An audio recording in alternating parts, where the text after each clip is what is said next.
Good morning students. आज की ये वीडियो हमारे व्यवसायिक अध्ययन विषय से है जो चैप्टर नंबर 2 चल रहा है। उसमें है चैप्टर का नाम है फॉर्म ऑफ बिजनेस यानी व्यवसायिक संगठन के स्वरूप। व्यवसायिक संगठन के स्वरूप में हमने आपको एकांकी व्यापार पढ़ा दिया था यानी एकल स्वामित्व सोल प्रोप्राइटरशिप। सेकंड हमारा था पार्टनरशिप साझेदारी। अब आता है संयुक्त पूंजी कंपनी। देखो जैसे जैसे व्यापार की आवश्यकता बढ़ती गई, जैसे जैसे व्यापार का बड़ा आकार लेता गया तो ये फैलता चला गया। जैसे यहाँ पर मैंने बताया था एकांकी व्यापार सिर्फ एक व्यक्ति के द्वारा चला जाता है। साझेदारी जिसमें कम से कम 2 होते हैं, अधिक से अधिक 50 सदस्य हो सकते हैं, वो साझेदारी थी। कंपनी क्या है? कंपनी एक व्यापार का बड़ा रूप है, यानी क्या है, ये बिजनेस का सबसे बड़ा आकार है। अब कंपनी का अर्थ हम पहले बता चुके हैं, फिर भी एक बार आपको रिमाइंडर करवा रहे हैं कि कंपनी क्या है। देखो सबसे पहले इसका एक्ट का पता होना चाहिए। पहले एक्ट था 1956, अब है एक्ट आपका 2013। देखो कंपनी जब भी निर्माण किया जाता है तो किसी न किसी अधिनियम के तहत किया जाता है। ऐसे नहीं कि जैसा आप एकांकी व्यापार कर सकते हो, कंपनी स्टार्ट करने के लिए पहले आपको उसे रजिस्टर्ड कराना अनिवार्य होगा। तो अगर हम 2013 के अनुसार हम बात करें तो कंपनी क्या है? कंपनी वह है जो इस अधिनियम या इससे पूर्व किसी अधिनियम के तहत रजिस्टर्ड की गई हो, यानी उसके द्वारा उसकी स्थापना की गई हो, वह कंपनी कहलाती है। फिर एक बार रिमाइंड करवा रहा हूं कि कंपनी वह जो कंपनी अधिनियम 2013 या इससे पूर्व किसी अधिनियम के तहत उसका रजिस्ट्रेशन किया गया हो, वह कंपनी कहलाती है। कल हमने इसके लक्षण विशेषताएं पढ़ी थी। आज इसका जो टॉपिक है वो है गुण, यानी संयुक्त पूंजी कंपनी का गुण। संयुक्त पूंजी कंपनी का पहला गुण है सीमित दायित्व। क्या है? सीमित दायित्व। देखो एकांकी व्यापार और साझेदारी में, इन दोनों में जो है साझेदारों का और एकांकी व्यापार में जो इसका मालिक होता है उनका दायित्व असीमित होता है, परंतु कंपनी में कंपनी के जो अंशधारी होते हैं उनका दायित्व क्या होता है? सीमित होता है। कंपनी को जो चलाते हैं वे अंशधारी चलाते हैं, यानी कंपनी के जो मालिक होते हैं, स्वामी होता है, वे कौन होता है? अंशधारी होता है। पर जो कंपनी के बारे में प्रथम बार सोच विचार करता है वे प्रमोटर्स यानी प्रवर्तक कहलाते हैं।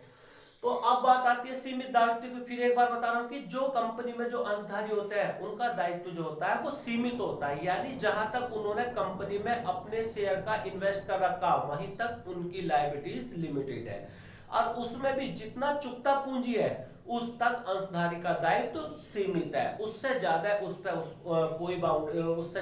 कोई लॉस का या कोई हानि का प्रभाव नहीं पड़ेगा। कहने का मतलब फिर एक बात कि जितना है, यानी किसी कंपनी का उसने 1 लाख रुपए के शेयर ले रखे तो इतने 1 लाख रुपए तक की उसके पास लायबिलिटीज है, इससे ज्यादा वो कोई पेमेंट नहीं करेगा। सेकंड है हितों का हस्तांतरण। कंपनी सार्वजनिक कंपनी में हितों का हस्तांतरण से तात्पर्य यह है कि यह अपने अंशों को मार्केट में बेच सकती है, यानी अपने हितों को दूसरों को ट्रांसफर कर सकते हैं, क्योंकि जो शेयर खरीदेगा वो उसका ओनर होगा तो हित का ट्रांसफर भी अपना आप ही हो जाएगा।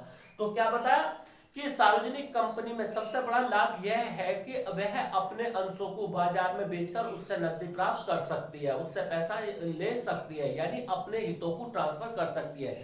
जितने कंपनी में अंशधारी आएंगे उतना ही हितों का हस्तांतरण होगा, क्योंकि अंशधारी जो होता है कंपनी के स्वामी कहलाते हैं। नेक्स्ट है इसका स्थायी अस्तित्व। स्थायी अस्तित्व का मतलब है एक लॉन्ग टर्म पीरियड तक ये स्थायी रहते हैं, यानी ऐसा नहीं कि जैसे एकांकी व्यापार कभी भी बंद करो कभी भी स्टार्ट कर सकता है।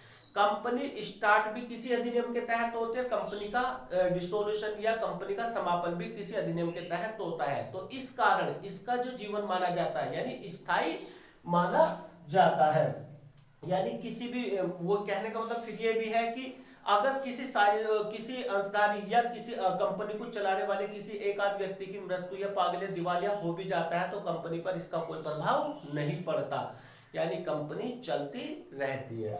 इससे आगे विस्तार की संभावना। विस्तार की संभावना से तात्पर्य यह है कि यह मार्केट में यानी इसके पास जो होता है मतलब इसमें सदस्यों की संख्या भी ज्यादा होती है, इसके पास सोर्सेज भी फंड के ज्यादा होते हैं, यानी ये जब जी चाहे अपनी कंपनी के अंशों को मार्केट में बेचकर पैसा अर्न कर सकती है। कंपनी को, किसी भी कंपनी को या किसी भी बिजनेस को चलाने के लिए क्या सबसे मेन चीज होती है? पूंजी। और इसके पास पूंजी की संभावना, इसके पास पूंजी के सोर्सेज ज्यादा होते हैं, यानी ये क्या है अपने अंशधारियों के साथ साथ मार्केट में बैंक और अदर जो संस्थाएं होती है पैसे देने वाली, उनसे पैसा लेकर अपने बिजनेस को विस्तार कर सकती है। लास्ट आ रहा है इसका पेशेवर प्रबंध। देखो कंपनी कोई छोटा मोटा बिजनेस नहीं होता, कंपनी एक व्यापार का सबसे बड़ा रूपाकार होता है।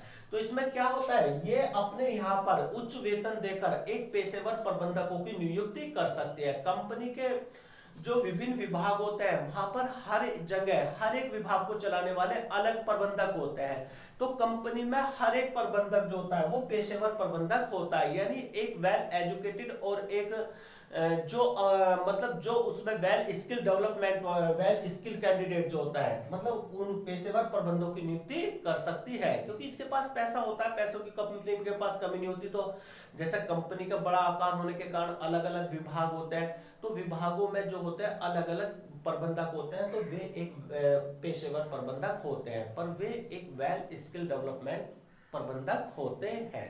तो इस प्रकार आज का हमारा टॉपिक क्या रहा, संयुक्त पूंजी का अर्थ और क्या है संयुक्त पूंजी कंपनी के गुण, यानी क्या क्या इसके गुण है, मेरिट्स है। बेटा मैंने बताया था क्या तो क्वेश्चन बनता है, कंपनी का अर्थ और उसके गुण व दोष बताइए। गुण व दोष यह बनता है, कंपनी से क्या आशय है, कंपनी की विशेषताओं को विस्तार पूर्वक बताइए। तो बेटा ध्यान पूर्वक पढ़ना, टॉपिक इंपोर्टेंट है। ठीक है, आज की वीडियो ये यहीं समाप्त होती है। ओके।